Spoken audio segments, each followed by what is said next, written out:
say hello to HoloLens 2.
Now, these are the smallest and most power-efficient 2K displays in existence.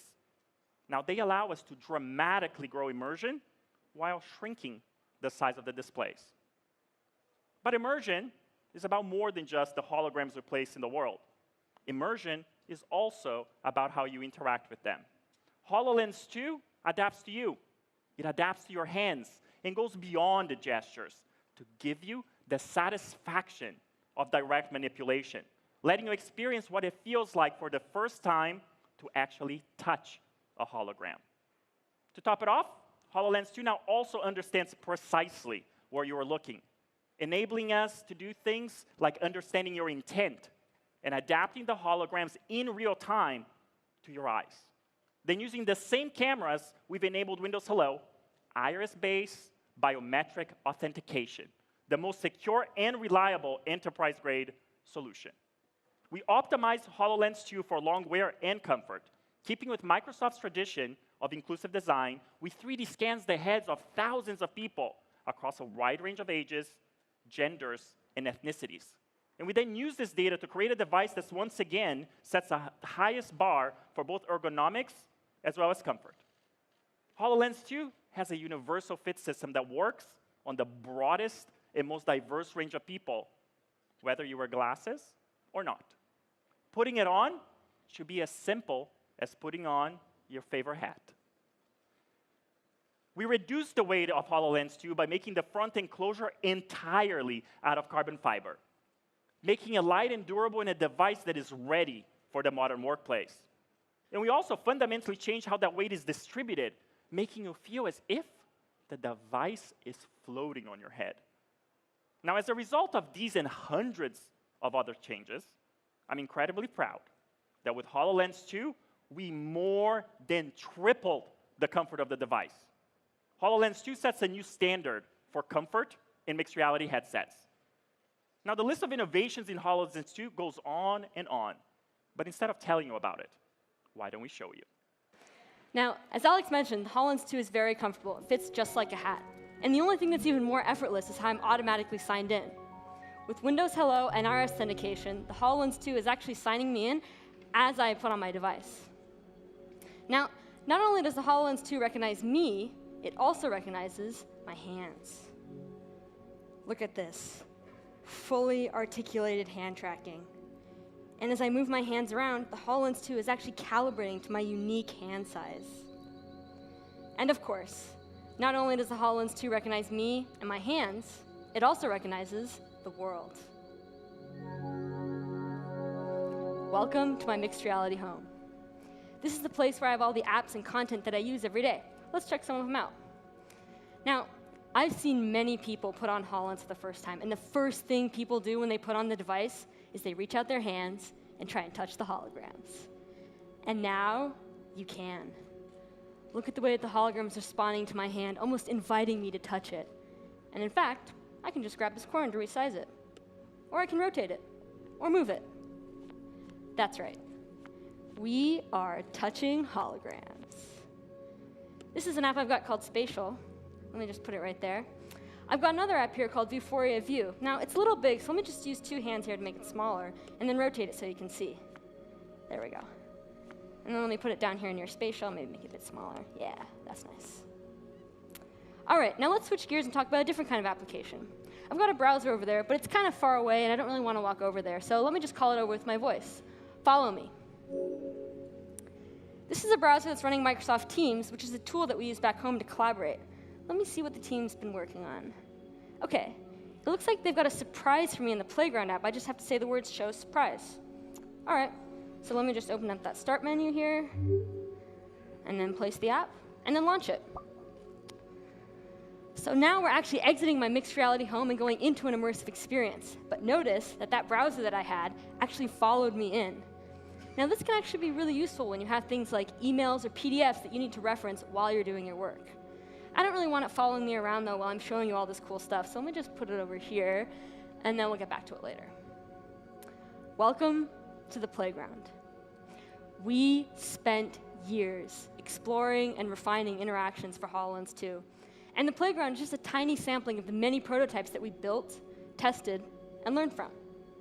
Our approach is basically to try out as many things as we could and look for the things that stood out. So for example, here I've got 3 sliders. Each of them is controlling this wind farm simulation, but each in a different way, using a different interaction technique. One of the things we tried is this touch slider here. So here I can just stick my finger in the slider and have it go to a particular value to control that wind speed there. It felt OK. We also tried this push slider. So this guy can kind of nudge from side to side, kind of like an abacus, which was interesting. Now, the interaction that really took home the cake, though, was this pinch slider. The way that works is you just pinch it and move it wherever you want.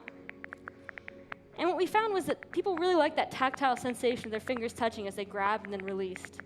And across the board, for all interactions, the audio and visual feedback as you grab, move, and then release were all really critical for making this experience feel connected.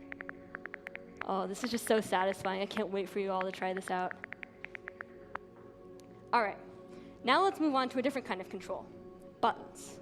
How do you press buttons on HoloLens 2? Well, you just reach out and press them.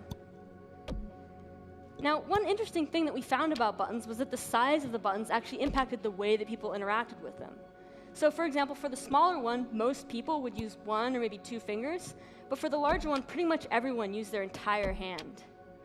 And this is kind of interesting when you think about it, because these objects don't really weigh anything. They're just digital things. But despite that, people would treat them like real things, almost as if the bigger one had more weight.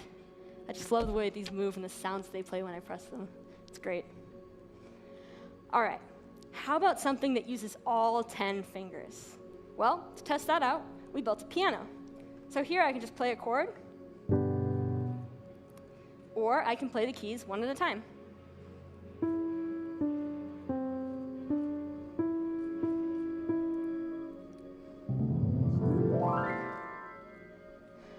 All right, so where's that surprise that the team had for me? Oh, that's right, I had to say those words.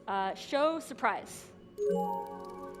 Ooh, look at that hummingbird over there. It's gorgeous. I wonder if it will fly to my hand. Yeah. Oh, wow. This is beautiful. I just love the way that it's following my hand around. I've got to tell the team, they've done a great job. And in fact, I don't even need to use my hands to do this, because I can use my eyes and my voice. That's right. HoloLens 2 has eye tracking. So I can just look over to this browser here and look at the bottom of the screen to scroll it, and then send my message. Start dictation. The hummingbird looks great! Exclamation mark. Send. So this is what we mean by instinctual interaction. By combining our hands, our eyes, and our voice, HoloLens 2 works in a more human way. Today, companies tackling the world's biggest problems are increasingly spread across the world, and the HoloLens lets us work together as if we were standing next to each other, face to face. To show you how that works, let me just flip into Spatial here with my HoloLens 2 and materialize the room. Hi, Jenna. Hi, Anand. Hey, everyone. It's great to be here on stage holographically. It's great to have you here, Jenna. Can you tell everybody a little bit about what you're seeing? Sure. I can see your lifelike avatar, which we generate in seconds from a 2D photo, and we can walk around the stage with spatial audio and use this whole space around us to collaborate as if we're all here together in the same room. Cool. Now, to show you how companies are using spatial to transform the way they work, let's invite Sven Gergitz, CTO of the iconic toy brand Mattel, onto the stage. Hey guys, how awesome is this? So at Mattel, we're undergoing a massive digital transformation. It's touching all aspects of our business. This includes the way that we're using technology to design and to develop our products. Our classic brands like Barbie and Hot Wheels and Fisher-Price, they have diverse teams of designers, engineers, marketers, and manufacturers that are spread all over the world. They can now come together in a spatial project room, reducing the need to travel as much to get everybody on the same page. Okay, guys, let's come up with some ideas for a line of aquatic toys. Yeah. How about sea turtles? Oh, that's really cool. Let's try sharks. That's cool. How about jellyfish? So all we have to do is say the words, and they're instantly visualized right before our eyes. You can even click into one of these bundles, and they expand into a full-blown internet search, complete with 3D models, images, and web pages.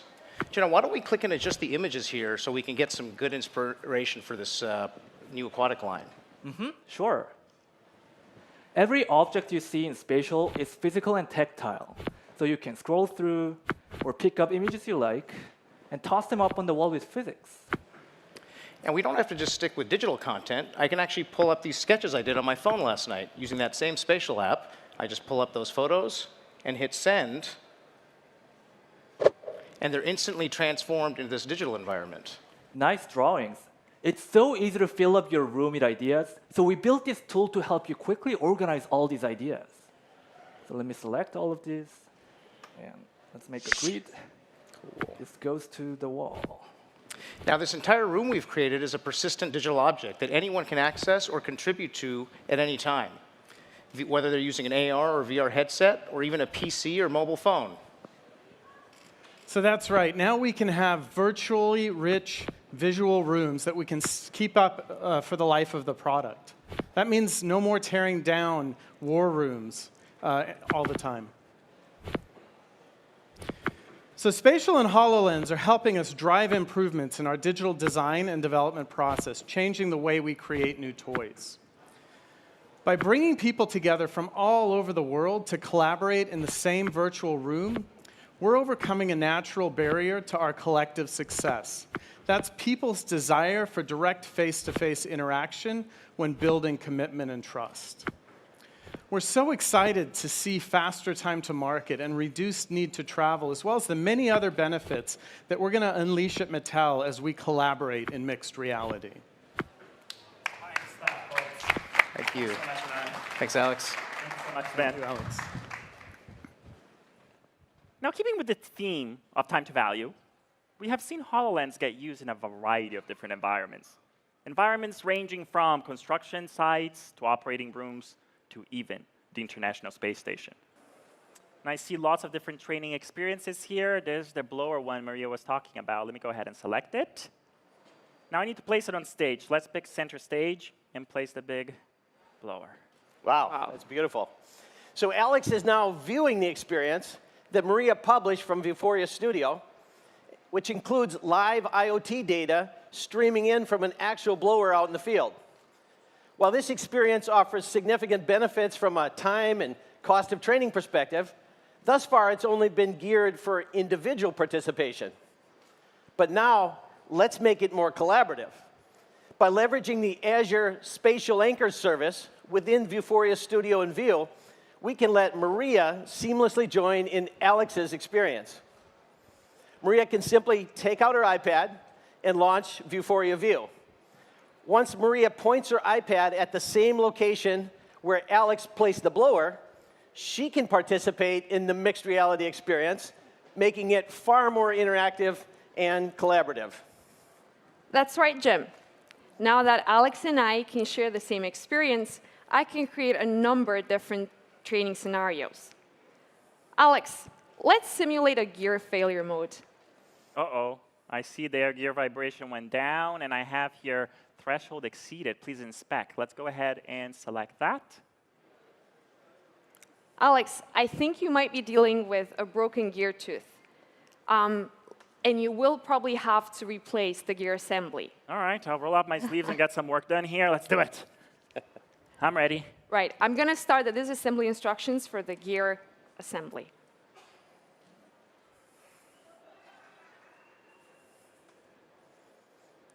There it is. I see it. Now that Alex is using HoloLens 2, he has access to a wide range of hand and eye tracking capabilities that are all available in Vuforia Studio and View. All right, let's put it back.